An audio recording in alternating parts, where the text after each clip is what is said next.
Yeah. Oh, Okay.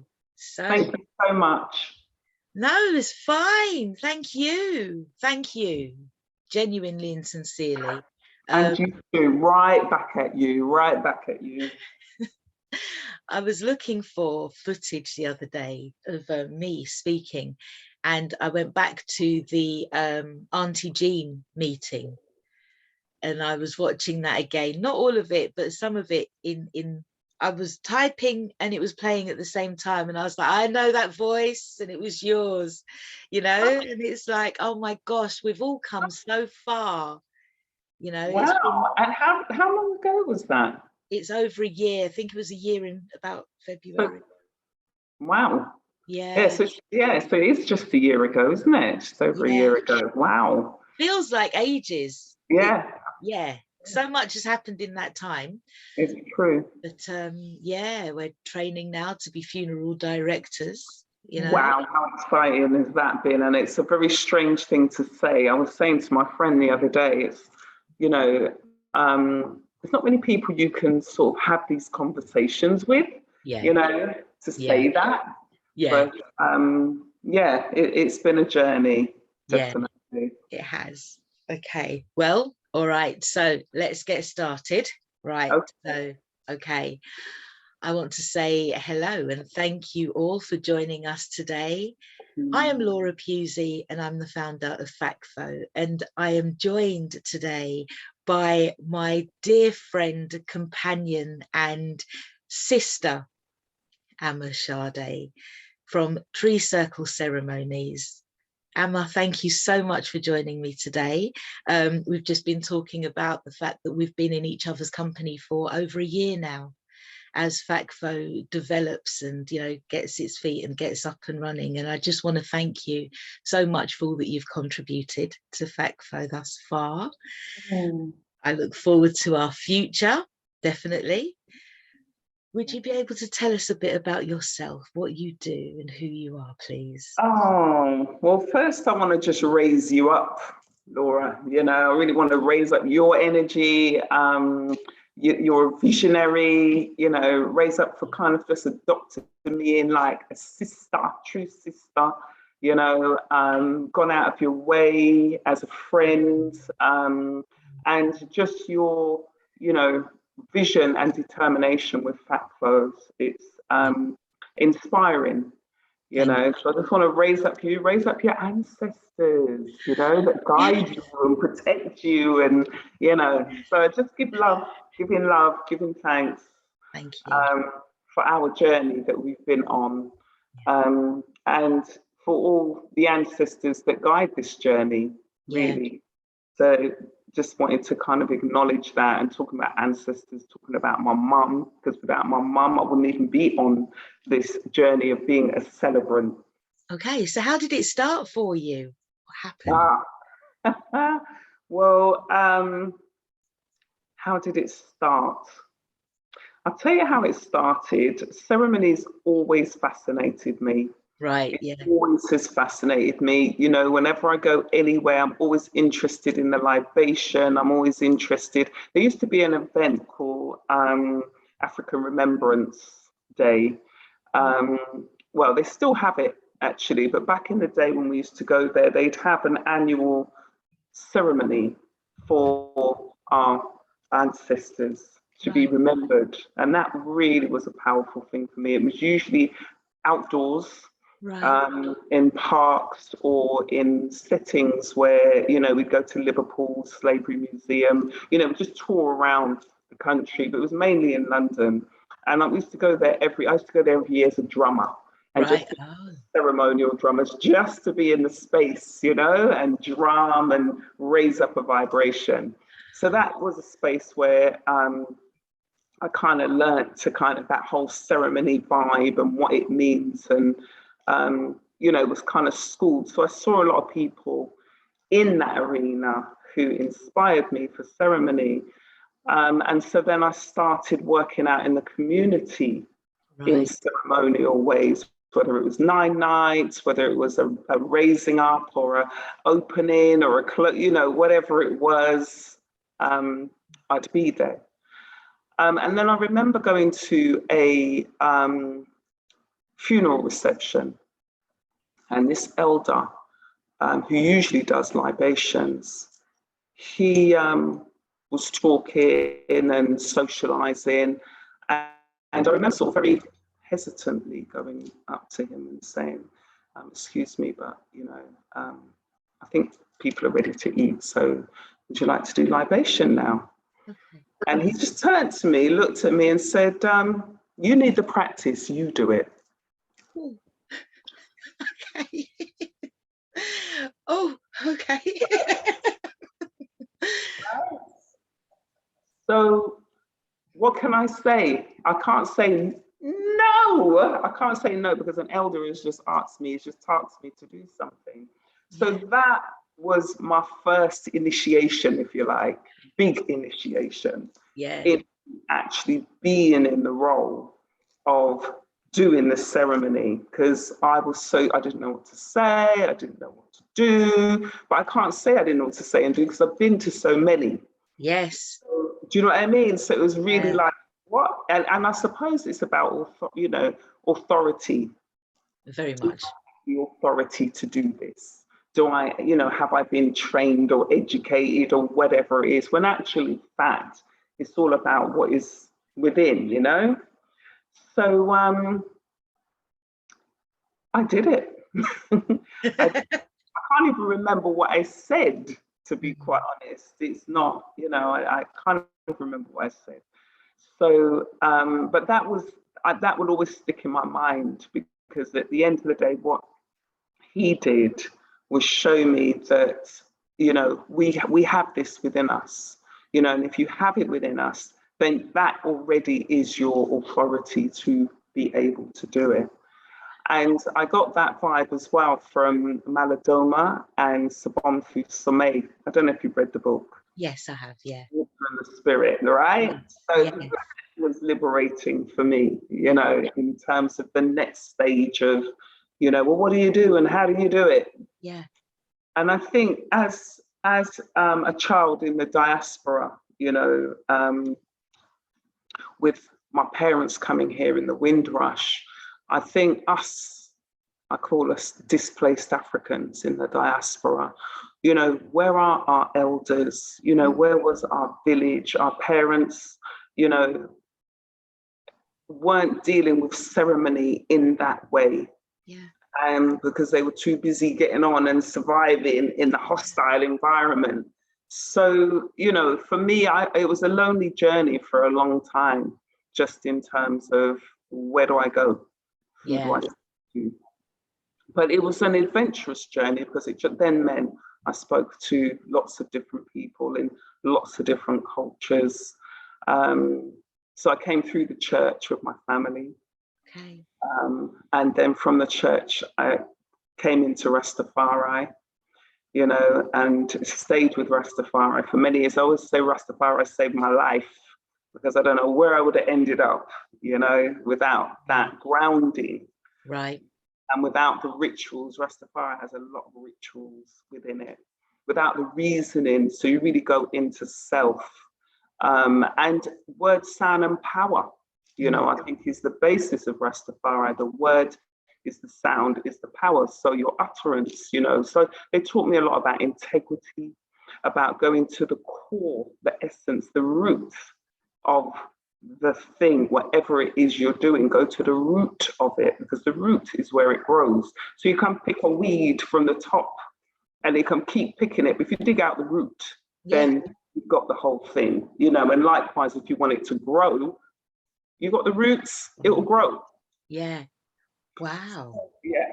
So, so from Rastafari, then into Osero-Set Society. Okay. And there I stayed for many years, just practicing the cosmology, African cosmology. Now that took me into a next level. And they deal with the Indus Kush, the Yoruba, and Kemet. Okay. Yeah, so they deal with those, and for me that blew my mind already, that they were kind of bringing all of those three structures together and just showing the cosmology of all of that. So I stayed with them for a few years, and then I think I went through a phase where it was enough study, now I need to practice. Right, okay, okay. You know what? Yeah. You know, what does all of this mean? Yeah. So I've never thrown away anything, because I think it's all it's all within me, and it's all holds me, Yeah. you know, in terms of my spiritual practice Yeah. and my culture. So ceremony in all of that, as you can imagine, has been continuous: rituals, ceremony, events. So it wasn't until my mother transcended into spirit in 2011 where I actually heard the word celebrant. Right. So that's when I realized the path I had been on. Yes. I realized that path. And so when I completed her ceremony, funeral ceremony, I realized that I had controlled much of it. I already had it in my mind. And we've had this conversation before, right? Yeah. Yeah. Where, you know, loved one dies and you're like, you know, I'm really not going through this kind of commonplace way of sending off or burying our elders or our loved ones. We want to do it in a different way, but we don't know how that is or what it looks like. Or to what extent as well you can do it. Exactly. So it was really testing the boundaries, pushing the boundaries, and just asking a lot of questions like, why do I? Is that necessary? Is there another way? You know, and talking to people. We were with her in the hospital until she took her final breath. Our family just took over the hospital. They had to give us a room, and they eventually realized we weren't going home. We were literally sleeping in chairs, on the floor, in the bed next to mum. It didn't matter. So eventually they gave us a room in the hospital to sleep in so that we could kind of do rotations and stay there. But even that was an experience, because culturally we stay. Culturally, we don't leave the bedside. You know, we're with them all the time. So, okay, so if this is where she is, this is where we are then, you know. Yeah. And it was a strange dynamic in the hospital. And I'm going off on a tangent at the moment, but it was a strange dynamic because on one level, the hospital loved the care and attention that we were giving our mother. And, you know, the doctors and nurses were really celebrating. And we used to have nurses that would come into our room for a break. Right. Yeah, for the energy. Right. Yeah. But on the other hand, they made no provision for us. I got endless parking tickets. I got, or just huge parking bills. Like I said, we were literally sleeping on the floor of the room that they gave to mum after they took her off the ward, because we just, okay, you know, we bedded down. You're not going to make provision for us. So it wasn't until we did all of that that they then said, oh, we better sort something out here. And I think those kinds of provisions, you know, there was just nothing in place, because they're not used to people, you know, taking care of their own in that kind of environment. Just because of the health conditions of my mum, we couldn't take her home. We were paralysed from the head down and all of this kind of thing. So there was a lot of health conditions, but it was, you know, they said, oh, 3 days. They gave her 3 days, and we were in the hospital for nearly 2 weeks. Because she knew that you were there. She had your energy, you know, she had your support. And so she was ready to go when she did. Exactly. Yeah. So the magic that happened around the bedside was phenomenal. You know, I always say my mum taught me the art of dying, because she wasn't speaking. Like I said, she was paralyzed from the head down. She wasn't moving. She could barely communicate with her eyes and facial expression. And yet there was magic happening around her bed. Family members that never speak for years have come at the same time, standing up, facing each other around Mum. I'm like, okay. And I'm just sitting there like observing this synchronicity happening and looking at just how things were shifting. And this continued, you know, that whole shift. And I think through her transitioning, through the funeral and everything that's happened, I think my awareness of that synchronicity of life has been heightened. Yeah. Definitely. Through, do you agree? Would you agree? Really, it is such a beautiful and yes, magical time. It is really an honor to be able to be by somebody's bedside as they're making that transition, and to be able to facilitate that for a family. It's an awesome event to behold. And I often think that maybe we've got death misunderstood. We've got it wrong. We don't have the full picture of the gift that it can be for so many of us. So yeah, I completely agree. And wow, yeah, to just have that experience and to be able to talk to somebody actually who knows it, who's felt it, who's been there, because it's not a subject that people often want to entertain. So how do you introduce your work to others? How is it received by others? Well, that's an interesting one, because after Mum left in spirit and all of that business was done, I had a real urge to get a qualification, because I found out that the people who did this work were called celebrants. Yeah. You know, and the funeral parlor said to me, if you qualify, please come back, we will hire you. And I was like, oh, right, okay. So went off, did my research, qualified as a celebrant, because I thought it really brought home the realization that I've been doing this work for a long time. Yeah. And it brought forward this realization, if I've been doing it, then people want it, you know, there's a need for it. So to qualify then gives service. It means I can really give service and I can give it in a professional way. So how is it received? Initially, I mean, I still, even now, people say, a silly what? Yes. Yeah. They think I'm saying celebrant as, I can't even say the word, the other word, celebrant. No. There's another word, what is it? When you abstain, when you have what? No, there's a word that it always gets mixed up with. Celebrant. Celibacy. Yeah, right. That's what people always think I'm saying. Right. Imagine. And it makes no sense, does it? So it's like, yeah, foreign. What? Yeah. Yeah. So I'm not saying I'm abstaining from sex. I'm saying I'm a celebrant. Yes. Right. So it's breaking down that word and what people are hearing and how they're, interpreting it. So that constantly needs explaining, which is why I'm glad to kind of have this conversation with you.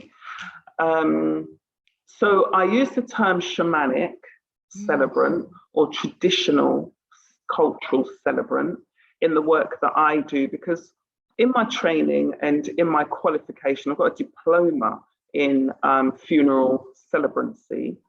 But that training is in an institution, an establishment, very good training. But I do find that, again, it's a lot like registrars, and the difference as well between a registrar and a celebrant, because there were quite a few registrars training with me. And I'm quite surprised by that. There was funeral directors there. There was elderly people who had their, what do you call it, retirement fund, you know, and they just wanted to do something in retirement years. So I was the youngest person on my training.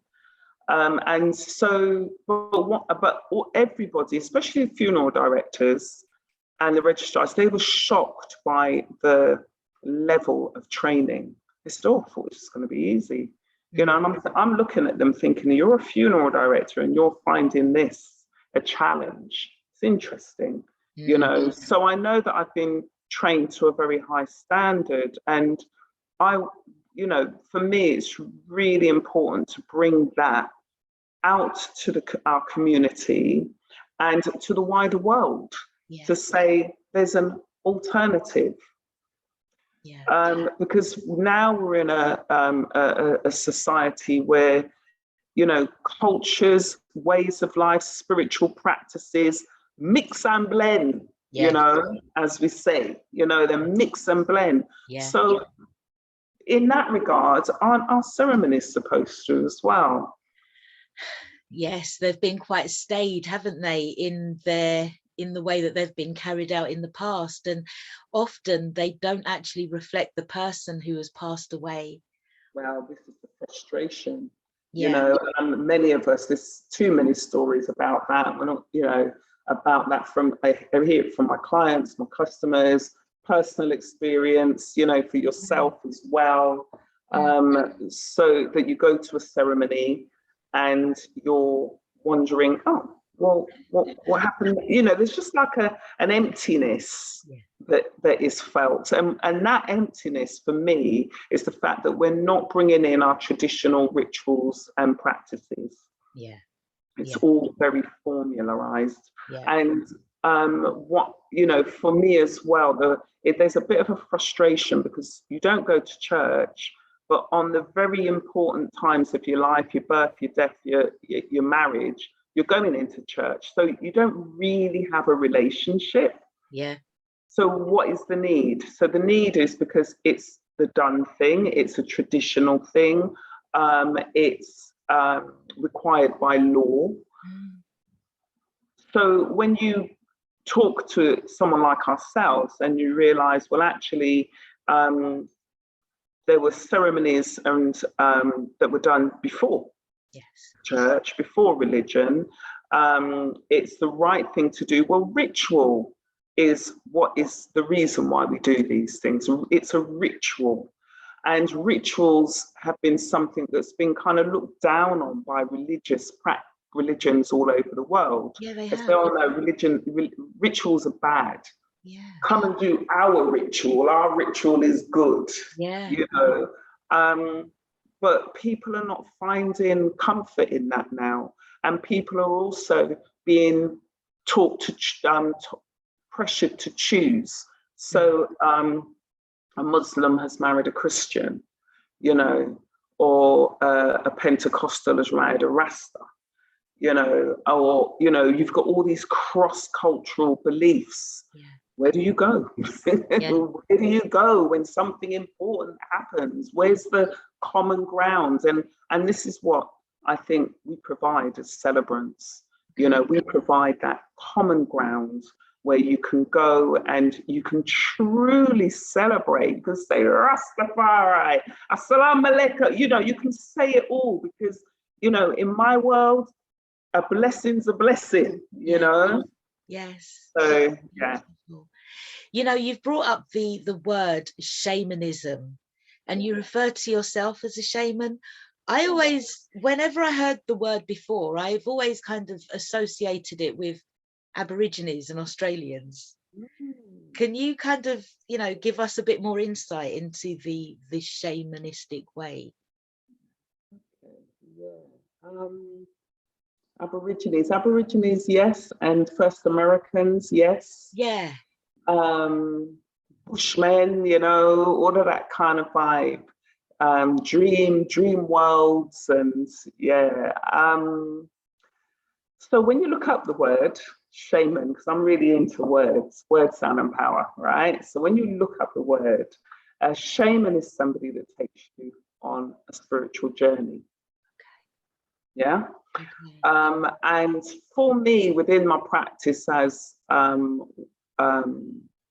coming through Rastafari and also just through my spiritual practice, I understand that the word man can apply. So shaman can apply to man or woman as well. It's got that vibe about it. So because in a lot of spiritual cultures, traditional cultures, the man and woman separation thing is not so important as it is. You don't have to say shay woman, shay Yes. man, you know, it applies, you know.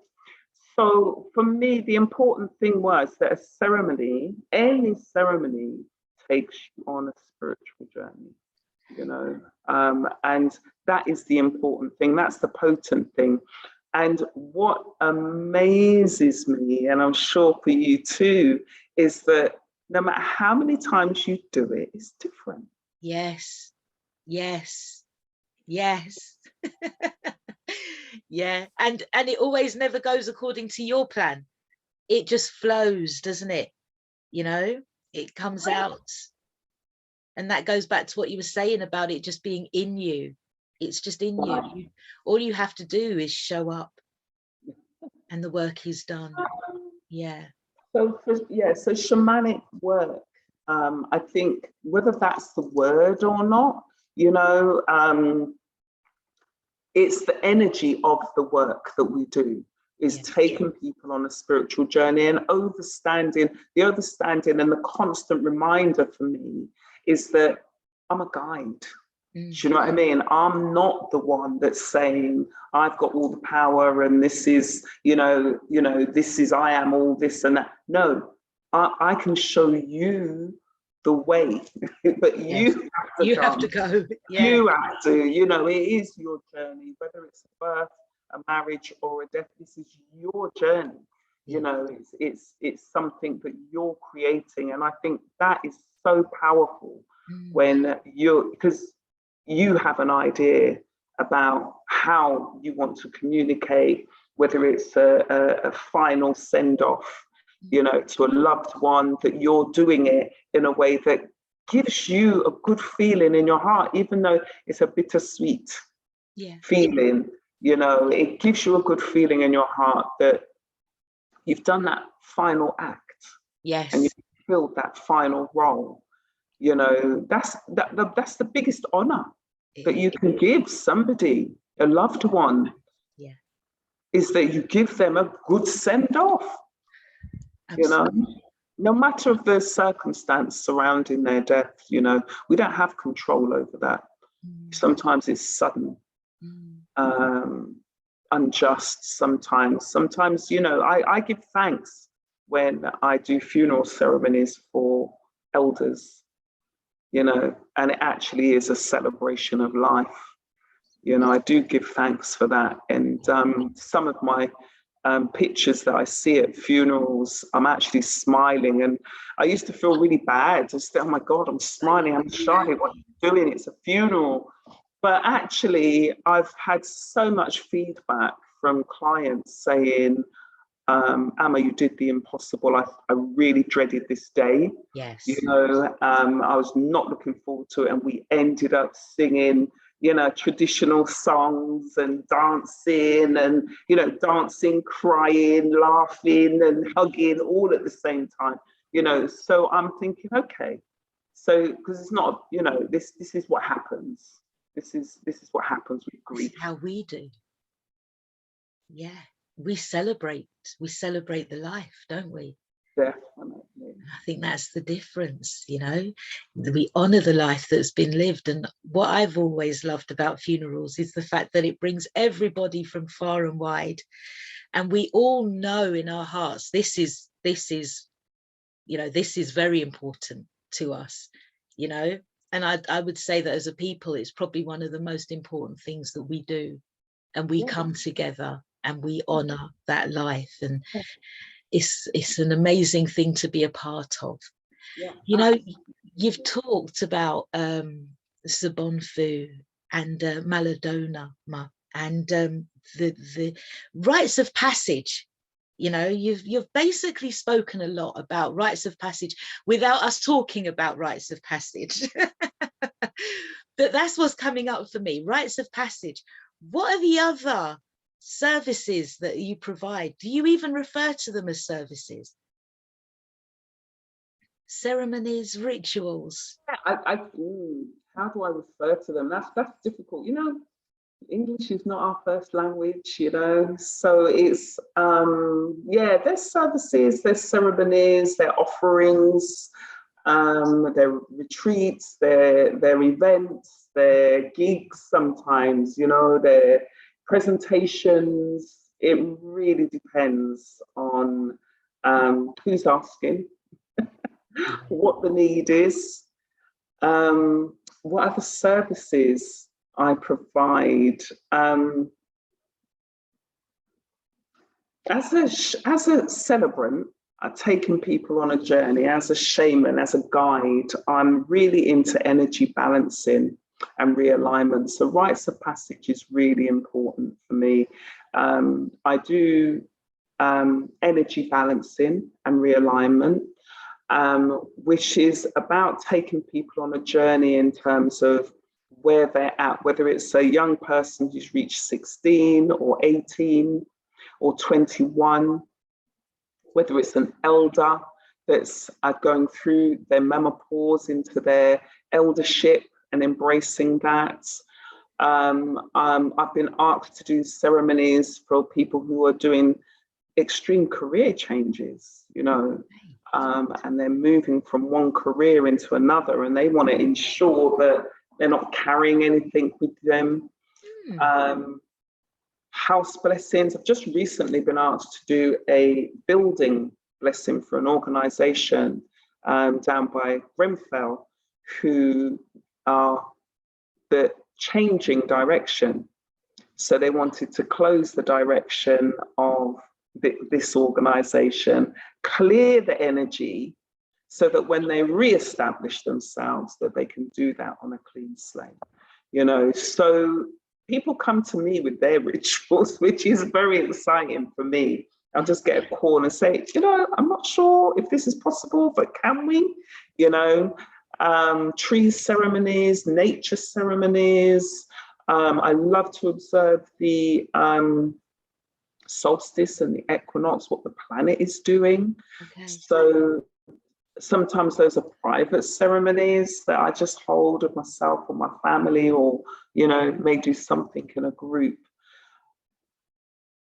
Life is a rites of passage, you know, life is a rites of passage, and all those steps and stages. I mean, you yourself know with FACFO, from, as you said, from when we met, you know, from that launch of saying, hey world, I'm here, this is FACFO, yeah. You know, from that moment and now, I mean, if you want to talk about rites of passage, my gosh, you know, you could probably, that could be your next book, right? You know? Yes, possibly. It's been a journey. It has. Yeah, it's been a journey. Yeah. You know, it's been a journey. So I think, but I did a vision quest, because I love going on retreats myself in my growing up years, and just taking myself off. And I did a vision quest retreat where you go off into nature for 3 days with nothing but water.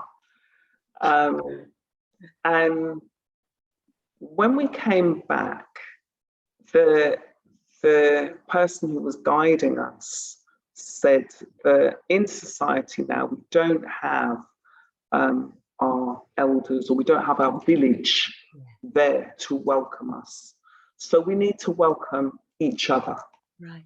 So we're going to be honorary elders. We're going to be the honorary village that welcomes each other. And this kind of ties in with Malidoma and Sobomfu, because I worked with Sobomfu in her ancestral village until her passing, literally. It was the same essence. You have to create your village and create that energy of working together and finding your way. Yeah. Okay. This is so interesting, what you've just said about sort of going off into the wilderness for the 3 days. Would you say that I've got two questions that I want to ask. First of all, the journey that we're on, this work that we find ourselves doing, it's not as if it's scripted. It's not as if we can say, it's not even as if it's all encompassed in like a title, like accountant or florist, you know. This is an all-encompassing, vast spiritual energy, nature. It's so many levels. It's the spiritual, the social, the emotional, the mental, the ancestral, so many realms that you're working with here. Would you say then that the trips such as going off into the wilds, going off into forest areas, being with nature, are necessary in this modern day? In this modern day, that's interesting. I'd have to say, what does modern mean? Now, we can get into all kind of semantics about what is modern. Technological. Yeah, but even down to that, I really challenge society's idea. I think we really overrate ourselves when we still don't know how to recreate the pyramids. Our mathematics is not good enough in this modern day to recreate the pyramids or understand why Stonehenge stands for what it does. All those, what they call them, mysterious sites around the world, actually. We still don't understand that. We don't understand what's going on in the sea. And the mysteries, I think they're still discovering animals on the planet that they didn't know were there, fish in the, so modern. I think we kind of overrate ourselves and our intelligence. And I think the most sacred people on the planet are ones that don't read or write. And are of the oral tradition, because they're really in touch with the earth and the planet. There's a story, many might know it, but there's a story about the Dogons in Africa that were always treated as very uncivilized and were not respected at all. So they didn't read or write, but they always used to talk about these star constellations in the sky. And it wasn't until, it's a longer story, but to cut it short, it wasn't until the West created telescopes powerful enough to see these stars that they realized, how did they know? How did these people, who don't read or write, know about Orion's belt in the sky? Now, this is a famous story, look it up. But that always struck me, how much do we know, us modern people? How much do we know? And when you read Malidorma's story, he does talk about the fact that, I think he says it in his book, actually, once you learn to read or write, there is a spiritual aspect of your brain that just gets cut off, and you struggle to access it. And that makes sense to me because we're very logical thinkers, and the questioning, sometimes we see things and we're like, did I see that? That's our first thing, because of our modern brain, So I'm always kind of dubious of that, and understanding where I am in the West, in my privilege of being born here and kept in a certain amount of ignorance about the earth, So there is a push at the moment in terms of sustainability about, reconnecting with the earth. Can you believe? So our modern world, our civilized world, actually disconnects us from the earth in so many ways. So, but the earth has a lot to tell us, and it is a living, breathing being that sustains us. So earth energy has always been at the root, and that's why even when I'm talking about roots, I'm talking about, you know, the growth, I'm talking about, you know, all of those things are really about nature and our connection with it. There's nothing more healing, you know, than lying down on the grass. I mean, that's why we do it. It's nothing more healing than going to the sea, and, you know, even if you put your foot in the seawater or something, it's nothing more healing than feeling the sun. You feel better when the sun is shining, when the wind blows through you. So nature just gets overlooked. Such a degree that it makes me weep at times, you know. And the essence is we don't know the star gateways that we came in on. We came from creation, nature, if you like, creation. We came from it. We don't know where, we can't remember all of it, some of it. Some of it, it's come back. Right? Yeah.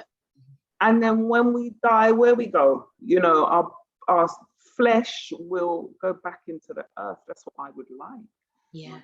To do, go to the earth. You know, and rejoin again with nature. So for me, nature is the foundation. Earth creation is the foundation, you know, of everything. And if you've got any questions, go there, you know, go to the roots, go to the nature, go just ground. We talk about grounding yourself. We talk about energy and alignment, you know, and all those elements, earth, fire, air, water, you know, that we have around us, that we need around us, but it's also what we are. We are those elements as well. So if we deny nature and we deny creation, then we're denying ourselves. And the more we connect with nature and creation is the better we connect with ourselves.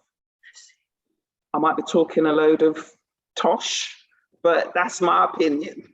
If you are, then I'm on the same tosh page as you, and I appreciate you, and I love you even more for this conversation. Thank you. You know, you've just said something again. You've said that, you know, if you want any answers, go to nature. And I've always said nature always wins. It always wins. It is supreme. It is all that is, you know, nature always wins.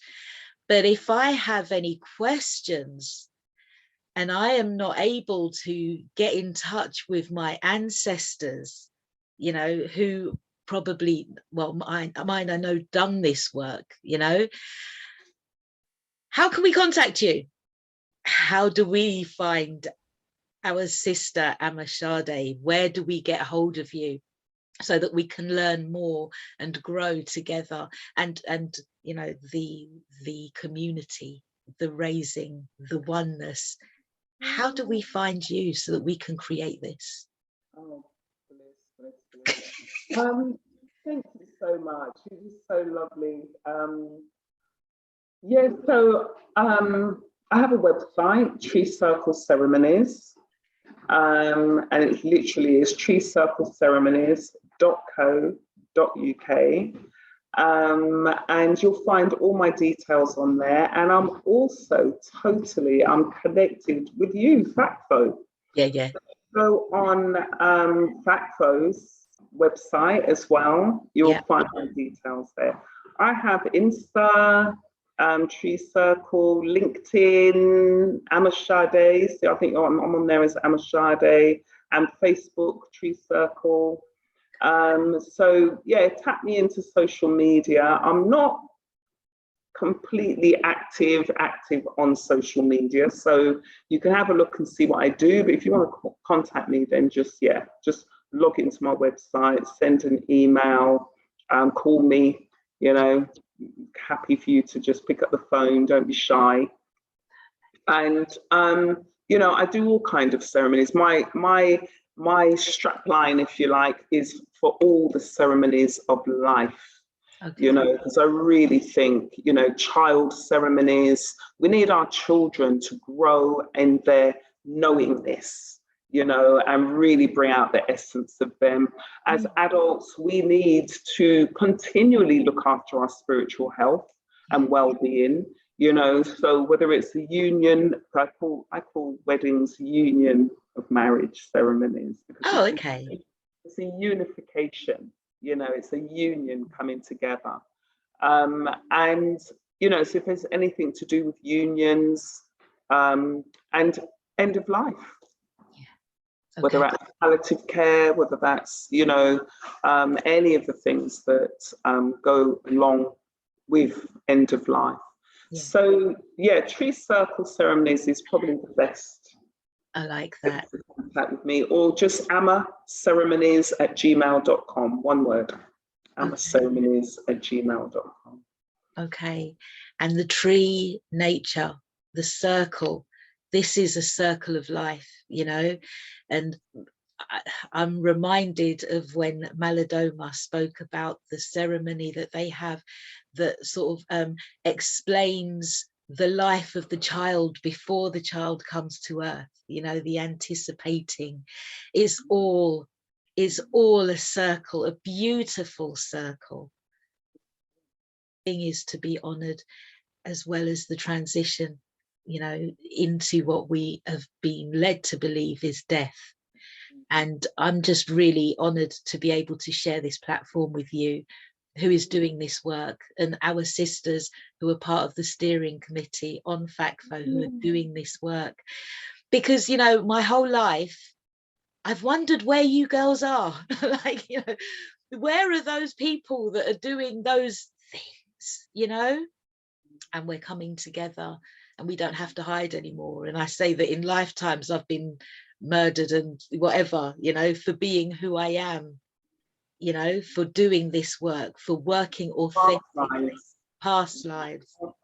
Yeah, no, absolutely. And that trauma still sits. I'm glad you brought that up, because the trauma of past life events, you know, because people say, oh, you know, slavery happened ages ago, it doesn't affect us now. It does, you know, those past life traumas live in our DNA, you know, and they will, you know, they need working out, you know, and there's lots of traditional cultures around the world that acknowledge, you know, the trauma or how things fit in the DNA over a period of years. I think it's up to like 7 years, 7 generations, sorry, not years.